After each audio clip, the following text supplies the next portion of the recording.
આજે લાભ પાંચમ એટલે કે જ્ઞાન પંચમીનો પર્વ છે, જેથી આજે જ્ઞાનને લગતી જ એક સુંદર વાત જાણીશું. એક ગામમાં એક પ્રસિદ્ધ વિદ્વાન રહેતા હતા. એક દિવસ એક યુવાન તેમના પાસે આવ્યા અને પૂછવા લાગ્યા કે ગુરુજી, જ્ઞાન મેળવવાથી ફાયદો શું થાય છે? એ દેખાતું નથી ને સ્પર્શાતું પણ નથી, તો એનું મૂલ્ય શું?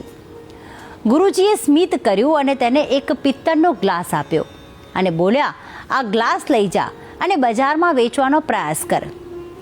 યુવાન તો ગયો. પહેલાં એક દુકાનદાર પાસે ગયો. તેણે કહ્યું કે હું આના માટે તને 50 રૂપિયા આપી શકું. પછી એ જ ગ્લાસ લઈને તે સોનાર પાસે ગયો.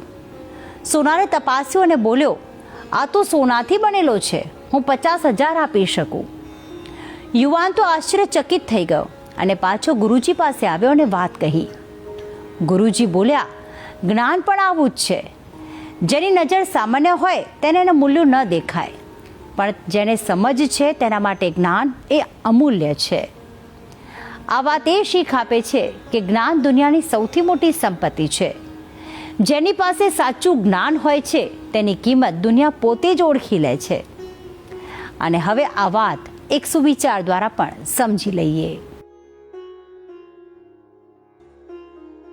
આજનો સુવિચાર: જ્ઞાન એ એવી દિવેટ છે જે અંધકારમાં માર્ગ દર્શાવે છે. સાચું જ્ઞાન વ્યક્તિને માત્ર સફળ નથી બનાવતું, પણ તેને વિનમ્ર, સંસ્કારી અને પ્રકાશરૂપ બનાવે છે.